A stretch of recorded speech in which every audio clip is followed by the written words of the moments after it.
So let's go ahead and record this in case anyone's missing or you want to watch it again and again and again because it's so super cool. So when you are trying to remember what greatest common factor is looking for, you recall that a factor of a number is a whole number that goes into it evenly. Now, I actually had a student, when I said something about a number going in evenly, say, oh, so you get an even quotient or an even result? I said, okay, no. So, in other words, i.e., without any remainder.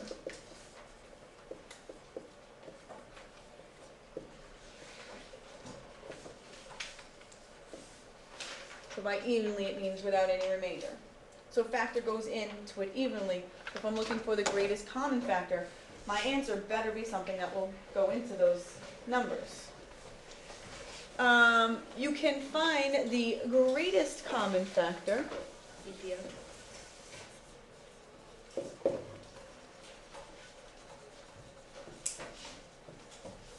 which is often abbreviated GCF, of two or more numbers by listing all factors of each number and finding the largest factor they have in common. That, unfortunately, is the method that oftentimes your journal will ask you to do. And not only that, the journal will tell you, oh no, this in this case, no. It'll just say, list all the factors of this, list all the factors of that. What's their greatest common factor? Unfortunately, if you use the listing method, all of your lists have to be 100% complete or else you lose points.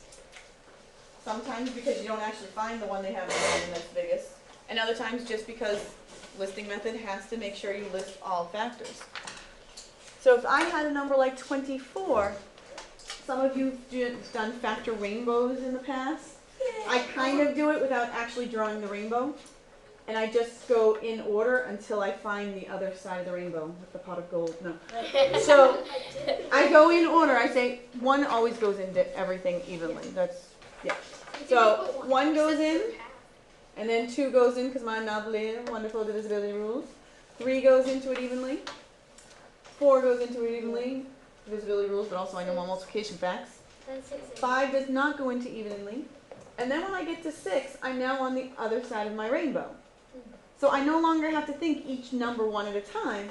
Now I can just work and look at the other side of my rainbow and go, oh, well, 3 is going to be times 8, and 2 will be times 12, and 1 will be times 24. So again, I think of kind of the rainbow thing that some of you do without actually leaving that huge gap or drawing the lines between them. I just think, okay, what's going to match on the other side with it? When you get to the factor that's half the number, there's no more factors other than the number itself, right? When you get to the factor that's the square root of the number. Yeah. No. Like 12 in this case, there's no more factors after it other than the number itself. Oh, because 1 and 2 Yeah. are the beginning of my rainbow. Sure, that works too. But I didn't want to have to think about, does 7 go in, does 9 go in, does 10 go in, 11 go in, is my point about mine, thinking about my lovely rainbow. It's all in my head, the rainbow's going. All right, 36, 1 goes into it evenly, 2 goes into it evenly, because it ends in a 6, 3 goes into it evenly, because I know my multiplication facts, but also 3 plus 6 is 9. 4 does go into it evenly. I had to think about that one for a second. Right, 4 times 9? Yeah. Right. Whew. 5 does not go into it, but 6 does, and now I'm on the other side of my rainbow, because it's 6 times 6 that gets me the 36. So now I don't have to think about each number as I go, I just think 4 times 9, 3 will be times 12, 2 will be times 18, and 1 will be times 36. So that's how I can make my list without the huge gaps or the visual drawing of the rainbow. And now when I have my list and I'm confident that they're accurate, I can just look at them and say which one's the biggest factor they have in common. That would be the 12. Yay. Now again, not always the best method because your lists could be difficult to make, and if you miss something, you're going to lose points. So to avoid potentially missing a factor, you can write the prime factorization.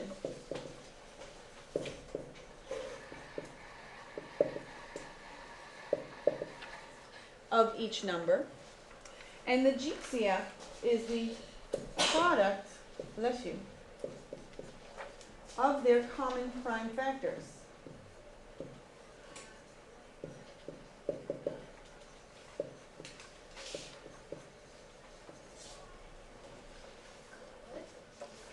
So you multiply out the prime factors they all have in common, and you're going to find your greatest common factor. However, they might not have any prime factors in common. So if they have no prime factors in common, the GCF is 1. Because 1 goes into everything evenly. So if I have two prime numbers, I have 11 and I have 13. 11's prime factorization is just 11 and 13's prime factorization is 13. So they don't have anything in common. So it would just be 1. You, sir. What would be the greatest common factor of two zeros? Greatest common factor of two zeros. Hold on. Wouldn't that be I think, no, factor's a whole number. Wouldn't it be 1? Oh. I might have to play around with it. Hold on. Wait, it could be 1. Could be infinity, yeah. Right now it's hurting my head a little bit, but I'm going to play around with that thought. Okay, I'll try to look it up. That whole, no, but I have a website that I can plug in specific. Well, if I have the greatest common factor of any two numbers, it'll be, so 24 and 24, their greatest common factor would be 24. So you would think 0 and 0 would be 0, but any number goes into, and we'll figure it out. Because anything is All right, moving back to the normal type of problems. I had to ask that. But I am intrigued. Okay, Of course. 24. We're going to do 24 and 36 again, but with this other method. 24 is 2 times 2 times 2, and in my head I'm keeping track of what I still have. And then I just lost it because I was talking. So 2, and in my head I had 12, and then 2, and then I have 6, and then 2, and then I have 3. 36. It's 2 times 2 times 3 times 3. So in my head I'm keeping track of what do I have left? Remember my little thought bubble thing?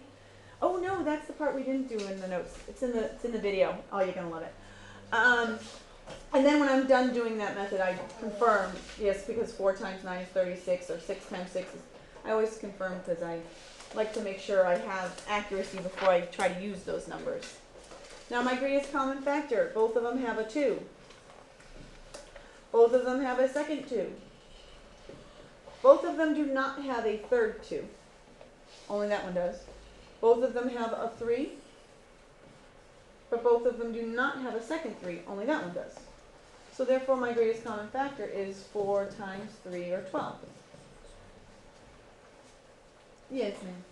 If you had, I'm not sure what number this would be for, but you had 2 times 3, oh wait, never mind, because multiplication doesn't have the order, but what I was say is like, if you had 2 times 3, which is 6, and then on the bottom you had 3 times 2, would the 3's be so matched to each other, or do they have to be under?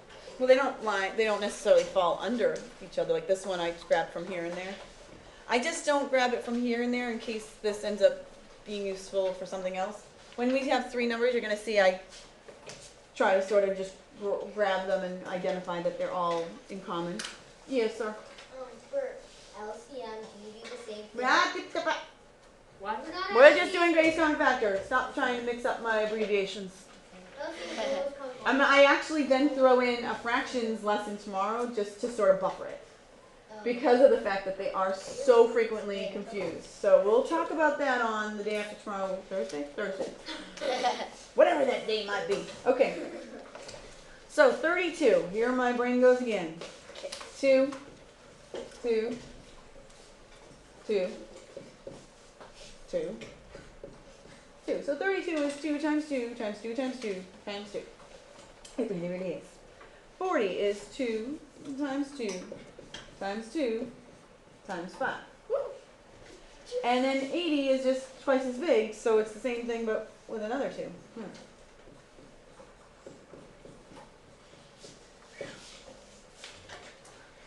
And again, before I actually use that, I double, triple check it, and I go, okay, yes, because if I get that times that, that works. If I sort of combine that and that and that and that, that works, and so on. So you gotta make sure you're pretty confident. And then you go ahead and you say they all have a 2 in common.